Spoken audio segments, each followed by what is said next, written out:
राजधानी रे चांचल्य पुणी गड़िला मुंड चिकित्साधीन अवस्था युवक मृत्यु मृतक जनक होउछंती बनमाली भोल गत 15 तारिख अपराह्न मंचेश्वर थाना अंतर्गत झरणा साहि रे आक्रमण करथिले दुर्बृत्त। आक्रमण पर घरोई हस्पिटाल और कटक बड़ मेडिकल भर्ती होइथिले बनमाली, किंतु काली विलंबित राति रे तांकर मृत्यु घटिछि। ए केस रे पूर्वरु आदित्य लेंका नामक व्यक्ति गिरफ होइथिले, आउ जड़े फेरार अच्छा। तेबे प्रथमे पुलिस एक हत्या उद्यम मामला रुजु करथिबा बेले आज हत्या मामला रुजु करी मंचेश्वर थाना यार तदंत करुछि।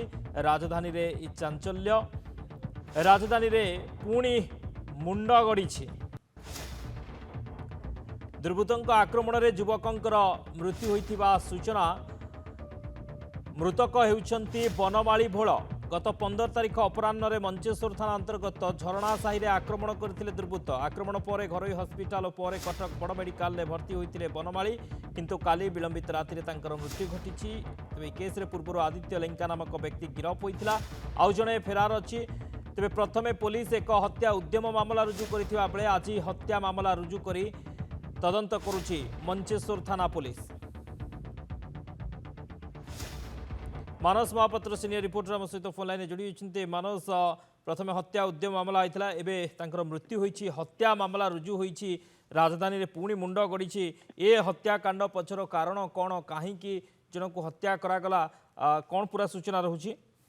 देखो 15 तारिख अपराह्न एभली भाव अटेम्प्ट टू मर्डर एवं दफा लगिबा एवं तार परवर्ती समय जदि देखिबे 4 ରୁ 5 दिन भितर एमती गोटे घटना सामना को आसीबा जे गोटे मुंड गड़िछि एवं जहार मृत्यु होइछि बनमाली भोल, जार घर होउछि मंचेश्वर थाना अंतर्गत झरणा साही। गत 15 तारिख रे तांको 2 जण आक्रमण करथिले, खंडा चोट पकाइथिले। आदित्य लेंका एवं सुनील 2 जण जो माने कि तांको आक्रमण करथिले एवं ये पूरा घटनाक्रम रे पुलिस जेतेबेले तदंत करुतला अटेम्प्ट टू मर्डर दफारे बा हत्या उद्यम दफारे जणको गिरफ करितला, ताठू खंडा जबत करितला। किंतु आज जो खबर वर्तमान सामना को आसुची जे गतकाली विलंबित राति रे कटक बड़ मेडिकल जे रही चिकित्साधीन अवस्था वर्तमान बनमाली भोलंकर मृत्यु घटी। मृत्यु घटवा पर पुलिस पुणी थे जब देखिए स्पॉट आउ थे भेरिफिकेशन करिछि।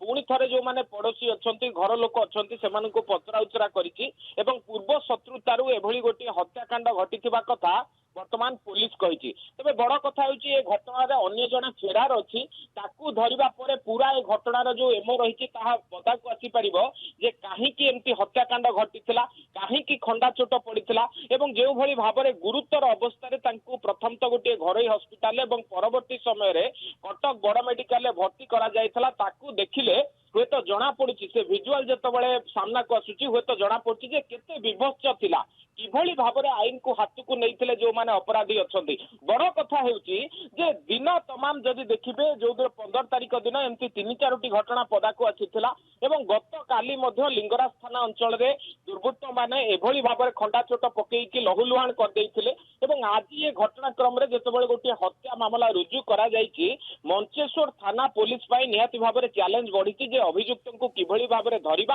कमिशनरेट पुलिस पाई चैलेंज बढ़ी जो अपराधिक तत्व रही केवल ये जो छक बजार चेकिंग न करिकी जो माने अपराध घटाउछंती अपराधिक तत्व रहउछंती तांको ऊपर किभली भाबरे लगाम रहिबो एवं जो law and order situation Bhubaneswar नीति दिन सृष्टि होउची ता ऊपर किभली भाबरे रोक लागि पारिबो। शक्ति ओके, बहुत बहुत धन्यवाद मानव समस्त सूचना पाई।